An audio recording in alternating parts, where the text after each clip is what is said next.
সম্প্রতি বাংলাদেশে একটা বড় ধরনের দুর্ঘটনা ঘটে গেছে, অনেকেই হয়তো বা দেখছেন। গিজার বিস্ফোরণ হয়ে বিশাল একটা বিল্ডিং একেবারে ধসে গেছে। ধসে বলতে যেটা বোঝাইতেছে একদম ভেঙে চুরে চুরমার হয়ে গেছে। সম্প্রতি আমরা এই মুহূর্তে সৌদি আরব আছি।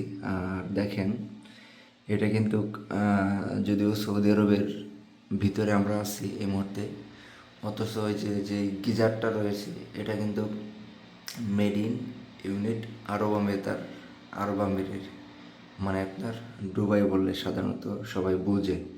তা যে জিনিসটার অভিজ্ঞতা নাই সেই জিনিসটা কখনো ব্যবহার করতে নেই, অথবা যেটার প্রতি অভিজ্ঞতা নেই সেটা কখনো তৈরি করতে নেই।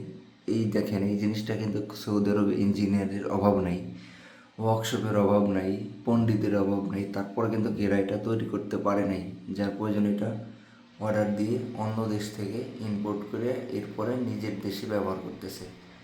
আর আমি অনেক জায়গায় শুনছি যে সৌদি আরবে এই গিজারের বিদ্যুৎ চালিত হয়ে মানুষ মারা গেছে বাথরুমে, কিন্তু বাস্তবে যেরকমভাবে দুর্ঘটনা ঘটছে এটা আমার জানা নাই এখন পর্যন্ত হয়েছে কিনা। এটা কিভাবে কাজ করে, এই যে দেখেন, এটা সরাসরি এখানে বিদ্যুৎ লাইন এই মুহূর্তে দেওয়া আছে। এই যে বিদ্যুৎ লাইন এটা দেওয়া আছে অটোমেটিক, কিন্তু এটা গরম হয়ে যাওয়ার পরে একটা সময় বন্ধ হয়ে যাওয়ার কথা। এটা কিন্তু অটোমেটিক বন্ধ হয়ে যাবে। এই যে আমি এইমাত্র পানি ব্যবহার করলাম। এই যে বাম সাইড হচ্ছে গরম পানি, আর ডান সাইড হচ্ছে ঠান্ডা পানি, আর মিডিলে হচ্ছে নর্মাল পানি। তা এটা ছাড়া সৌদি আরব চলা যায় না, কারণ যেহেতু প্রচুর পরিমাণ শীতের দিনে প্রায় 5 ডিগ্রি নিচে চলে আসে, যার প্রয়োজনে গিজার কিন্তু প্রত্যেকটা বাথরুমে বাধ্যতামূলক রাখতে হবে। আর এই সমস্ত দুর্ঘটনা থেকে এড়ানোর জন্য আমাদের করণীয় কি, যে সমস্ত দেশের প্রোডাক্টগুলো অনেক ভালো সেই সমস্ত দেশ থেকে এগুলো ইম্পোর্ট করতে হবে, কারণ এগুলো কিন্তু জীবন মরণ একটা বিষয়। চিন্তা করেন, আমার এখানে যদি ওয়াশরুমের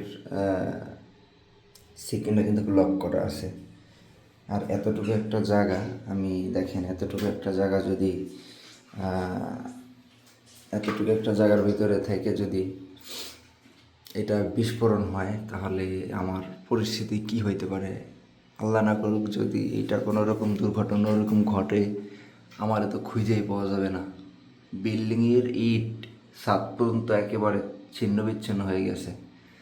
যাই হোক, ভিডিওটা করলাম সতর্কমূলকভাবে। আমি আপনাদেরকে বলি, এই যে দেখেন আমার কিন্তু এখন স্যান্ডেল পায়ে দেওয়া রয়েছে।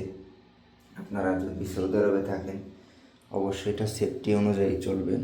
আর এই বাতিটা দেখবেন অটোমেটিক বন্ধ হয় কিনা, এটা কিন্তু অটো সেন্সর, যখন পানি হিট হবে তখন কিন্তু অটো বন্ধ থাকবে। এটা কিন্তু এটা নিয়ম। ভিতরে একটা কয়েল থাকে, সেই কয়েলের মাধ্যমে এটা কিন্তু হিট হইতেছে। কোনো কারণে যদি এই কয়েলটার যেটা ইয়াটা আছে, সেন্সরটা আছে, এটা যদি নষ্ট হয় এটা কিন্তু দুর্ঘটনা ঘটার সম্ভাবনা আছে। এই জন্য সবসময় ভালো জিনিস কিনবেন, পণ্ডিত করে কোনো কিছু বানাইতে যাবেন না। আর বাংলাদেশ যে সমস্ত কোম্পানিগুলো এগুলো বানায় তাদেরকে বলবো আপনারা যেন অনেক সুন্দরভাবে এগুলা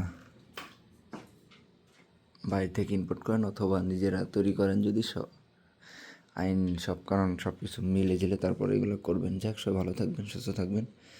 আসসালামু আলাইকুম। এখন ফজরের নামাজের সময়, ফজরের নামাজ আদায় করবো।